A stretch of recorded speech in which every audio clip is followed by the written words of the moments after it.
आपको सबको मालूम है कि 4 तारीख को मतदान के नतीजे निकलेंगे, मशीनें खुलेंगी और आपके द्वारा आज मैं जनता को और राजनीतिक दलों को अवगत कराना चाहता हूं कि जब मशीन खुले तो आप लोगों को क्या करना चाहिए।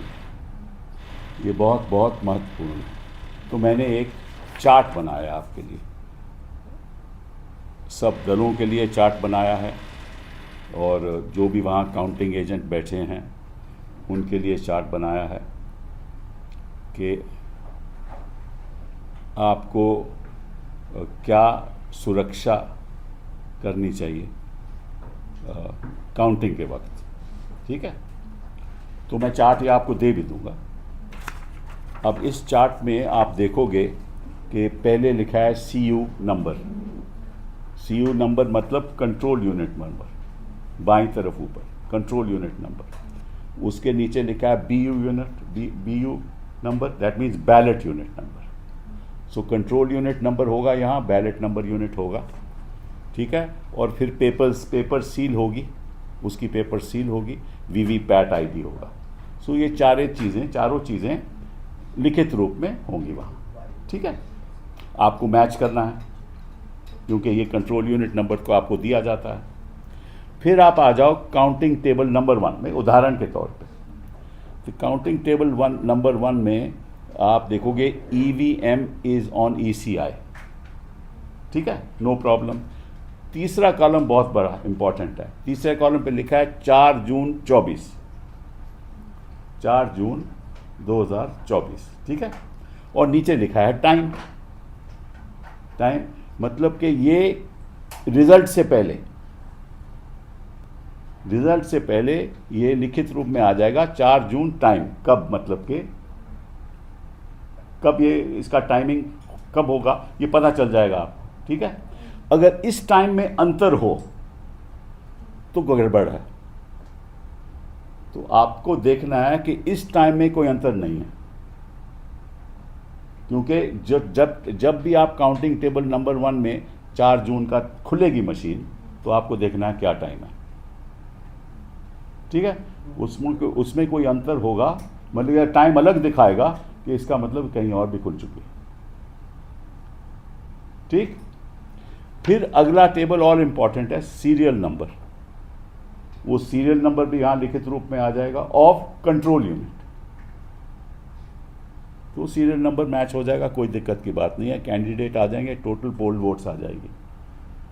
ठीक है ना, टोटल पोल वोट्स जब आ जाएगी तो ध्यान से इसको देखना, ताकि जब काउंटिंग में वोट ज़्यादा हो तो गड़बड़ी। फिर आ जाओ आप, अब जब ये ऊपर की बातें सब हो जाएं तभी आप रिजल्ट बटन दबाने की अनुमति देना। पहले EVM, पहले 4 जून time, serial number, candidate, battery जो भी है, जब ये ख़त्म हो जाए तब आप उसको बोलना कि आप रिजल्ट बटन दबाइए। ठीक है, जब आप रिजल्ट बटन दबाएंगे तो आपको लिखेगा पोल रिजल्ट, उदाहरण के तौर पे 26 अप्रैल 2024, उस दिन मतदान हुआ होगा। ठीक है ना, तो अगर इसमें भी कोई अंतर है तो भी गड़बड़ी है। और PST का मतलब poll end, poll start timer and poll end timer. तो पोल स्टार्ट कब हुई, पोल एंड कब हुई, ये भी इसमें आ जाएगा। उसके बाद सीरियल नंबर, ये जो सीरियल नंबर पहले सीरियल टेबल के नंबर से मैच करना चाहिए। फिर कैंडिडेट और फिर टोटल वोट्स पोल्ड, उसके बाद कोई प्रॉब्लम नहीं। तो देखो, 2 चीज़ों पे ध्यान रखो, रिजल्ट बटन नहीं दबाना जब तक वेरिफिकेशन ऊपर कॉलम के हो जाए। और अगर वो टाइमिंग और इस टाइमिंग में अंतर है, पोल रिजल्ट की टाइमिंग में, तो गड़बड़ है। उस टाइमिंग में अंतर है तो गड़बड़ है। ठीक है, तो ये सब मैं आपको दे भी दूंगा, टेबल भी दे दूंगा। ये मैं चाहूँगा कि सारे राजनीतिक दल और सारे कैंडिडेट जो वहाँ काउंटिंग एजेंट बैठे हैं वो इसको ध्यानपूर्वक पहला कॉलम चेक करके तभी खुलवाएं। Well, I have a question, sir. I mean, you've been a politician for so long. What makes you come up with these kind of precautions in this particular? Nothing. I mean, I see. Look, everybody. There are a lot of people who are saying that these machines are possibly tampered, right? So we want to make sure that there's no possibility of tampering. That's all. Nothing more than that. We are not saying that they are tampered. We are not saying that they are not tampered. Like any machine can be tampered. ये तो है नहीं. दुनिया में कोई ऐसी machine नहीं है that cannot be tampered. ठीक है, हम विश्वास रखते हैं. ये नहीं कहते कि हमें विश्वास नहीं है. विश्वास है, लेकिन जब तक मतदाता ये ना देखे कि जो मैंने वोट दिया था वो एक्चुअली उसी प्रत्याशी के प्रति काउंट हुआ है या नहीं, जब तक वो अपनी आंखों से नहीं देखे. यहाँ तो मशीन कहती है ना, तो उसी के लिए हमने कहा. उसमें कोई हम कुछ और नहीं कह रहे. आप सावधानी रखिए. आपके पास जब पता चल जाएगा कि कितनी वोट पोल हुई हैं, तो अगर काउंटिंग वोट में अंतर है तो कोई, क्योंकि इसमें पोस्टल बैलेट वगैरह नहीं गिने जाते, वो तो एक अलग हाथ से गिने जाते हैं. ठीक है, और अगर टाइम में कोई अंतर है तो आपको पता चल जाएगा. Sir, did you discuss with the other political leaders, the opposition leader, that the precautionary which you have taken? Did you speak to them that? नहीं, I try to gather this information from everybody. तभी हमने एक chart बनाया है, ताकि सब लोगों की सुविधा के लिए किया है. हमने कोई ऐसा नहीं, क्योंकि बाद में अगर आरोप लगे तो अच्छा नहीं है. ये भी तो अच्छा नहीं है ना. क्या सर 4 जून से पहले और 1 तारीख के बाद आप कोशिश करेंगे जो तमाम पॉलिटिकल पार्टीज हैं वो आपके साथ बैठें और इस पर डिस्कस करें, ताकि वो एक बेहतर तरीके से अपने लोगों तक इस बात को पहुंचा पाएं? क्या इस चीज़ की भी कोशिश? नहीं, ऐसा है कि मैंने कई लोगों से बात कर चुका हूं मैं. जैसे तमिलनाडु में उन्होंने ऑलरेडी 17 फॉर्म इकट्ठा किए हैं, और क्योंकि मैंने ये पहली बार ये इशू उठाया था, ये मुद्दा मैंने ही पहली बार उठाया था 17C के फॉर्म का. अब इतना फैल चुका है कि अब जो भी काउंटिंग एजेंट है इस देश में, वो ये देख रहा है कि 17C का फॉर्म सही तरीके से फिल हुआ कि नहीं. तो एक जानकारी जब लोगों को मिलती है, जब लोग चौकन्ने हो जाते हैं, तो निश्चित रूप से फ़ायदा जनता का है, क्योंकि जो मतदान का जो नतीजा है वो सही होना चाहिए. हम तो यही चाहते हैं. सर, आप ये कहना चाह रहे हैं कि ईवीएम में इतने प्रोटोकॉल्स हैं, हाँ, उसकी प्रक्रिया में, कि अगर उससे कोई छेड़छाड़ होता है यानी टैंपरिंग होती है, तो उसको हम पता कर सकते हैं. सीधी बात यह है ना कि भाई कोई भी इलेक्ट्रॉनिक, जैसे ये मेरा मोबाइल है, हाँ, इसमें एक लॉग होता है ना, मोबाइल में लॉग होता है कि जब कॉल करते हो टाइमर आ जाता है कि भाई इस टाइम आपने कॉल किया, इस टाइम किसी ने कॉल लिया, इसको कॉल किया. तो हर मशीन में एक लॉग होता है. इसको बोलते हैं ऑपरेटिंग सिस्टम सॉफ्टवेयर होता है, उसको बोलते हैं ऑपरेटिंग सॉफ्टवेयर. तो अगर कंप्यूटर का है तो उसको विंडोज़ बोलते हैं, हाँ, बाकी एंड्रॉयड बोलते हैं, iOS बोलते हैं. ठीक है ना, वो इसमें भी वही सॉफ्टवेयर है. तो इसमें अगर छेड़छाड़ कहीं भी हो तो टाइमिंग में डिफरेंस आ जाएगा, निश्चित रूप से डिफरेंस आ जाएगा. ठीक है ना, अगर किसी ने खोला, उससे पहले खोला हो, तो वो भी टाइमर आ जाएगा, वो तो अपने आप आ जाएगा. क्योंकि वो टाइम जब खुलता है, वो टाइम तो उसी टाइम रिकॉर्ड होता है ना, और अगर पहले खुला हो तो तुरंत पता चल जाएगा. So suppose while counting there are discrepancies that are found. What is the next step to escalate? No, forget about that. Let us first not jump to conclusions, right? Our interest is to make sure that this form is filled up duly, and those who are going to start counting, they must make sure that the protocols where the first chart are completed, right, before the counting starts. And if the protocols in the first chart are completed and there is no difference in terms of the time and the serial number, then the counting should start, and then it should tally. All this should tally with each other. That's all. Nothing more than that. We are not making any allegations. We're just making sure that the people of this country, especially because the future of the country depends. Future of democracy depends on this, and there should be no need. No reason to doubt a machine if it has not been tampered, and there should be reason to doubt a machine if it has been tampered.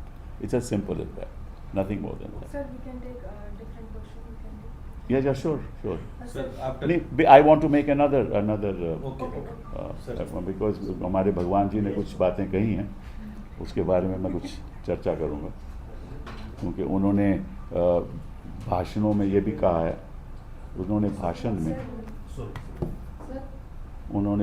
भाषण में कई बातें कह दी हैं उन्होंने।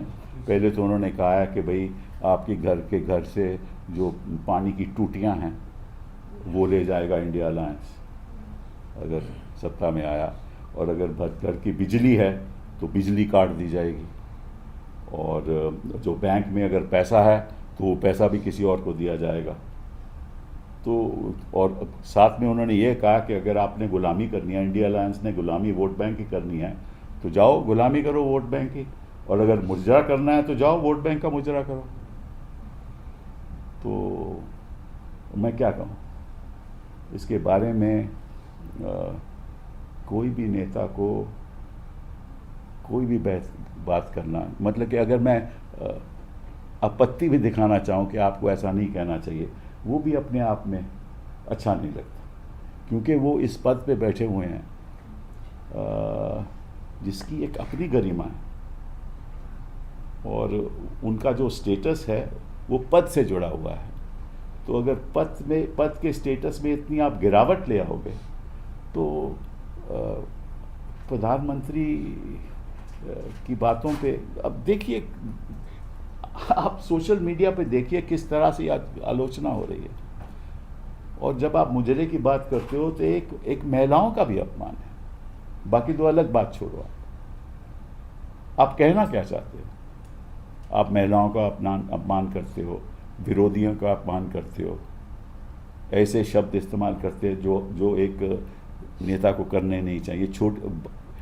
आप प्रधानमंत्री की बात छोड़ो, ये छोटे नेता जो हैं, जो हमारे काउंसलर हैं, उनको भी ये बात ऐसे नहीं करनी चाहिए। तो अगर आप ऊपर से मैसेज दोगे तो निश्चित रूप से नीचे में भी ऐसा ही होगा। वो एक कल्चर ऑफ हेट आप पैदा करना चाहते हो। आप अपनी बात बताओ कि आपने हिंदुस्तान के लिए क्या किया।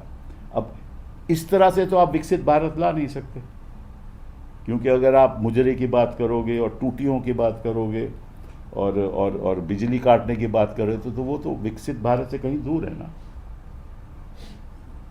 हम जानते हैं कि कौन व्यक्तिगत रूप में कौन विकसित है, ये हम जानते हैं, बस देश को विकसित करना एक अलग बात होती है, और इसके लिए जो डायलॉग होना चाहिए इस किस्म का नहीं होना चाहिए। और मुझे मालूम है कि इलेक्शन कमीशन कुछ नहीं करेगी,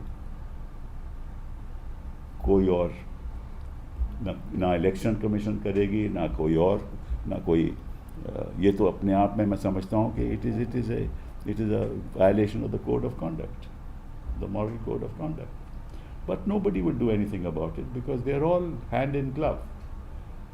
And then he has said another more serious thing. He said, मैं बिहार में जाकर उन्होंने कहा कि मैं आपको एक और गारंटी देता हूँ। वो जो गारंटी है ये है कि भाई जैसे ही चुनाव खत्म होगा तो तेजस्वी को जेल में भेजूंगा। तो ये कैसे तेजस्वी को जेल भेज सकते हैं? वो तो कानून की प्रतिक्रिया है, ये कैसे भेज सकते हैं? इसका मतलब कानून इनके इशारे से चलता है, क्योंकि इनको पता है कि जैसे ही चुनाव खत्म होगा इनको जेल जाना पड़ेगा। तो इनको कैसे पता? तो अगर इन्वेस्टिगेटिंग एजेंसीज इनके इशारे, जो मैं कितने दिनों से कह रहा हूं, चाहे वो पीएमएलए हो चाहे कोई और इन्वेस्टिगेटिंग, इनके इशारे से चलता है। तो ये तो आज साबित हो गया, इनकी कन्फेशन हो गई कि मैं इशारा दूंगा तो आपको गिरफ्तार किया जाएगा। तो ये हमारी जो लोकतंत्र की व्यवस्था है, ये क्या, किस स्तर तक इसमें गिरावट आ चुकी है। और अगर आप सब चुप रहोगे, आपके चैनल्स चुप रहेंगे, देश की जनता चुप रहेगी, नागरिक चुप रहेंगे, और अगर कोर्ट्स नहीं कुछ करेंगे तो देश का होगा क्या? देश के भविष्य का होगा क्या? हम उस बात से चिंतित हैं। बहुत बहुत धन्यवाद।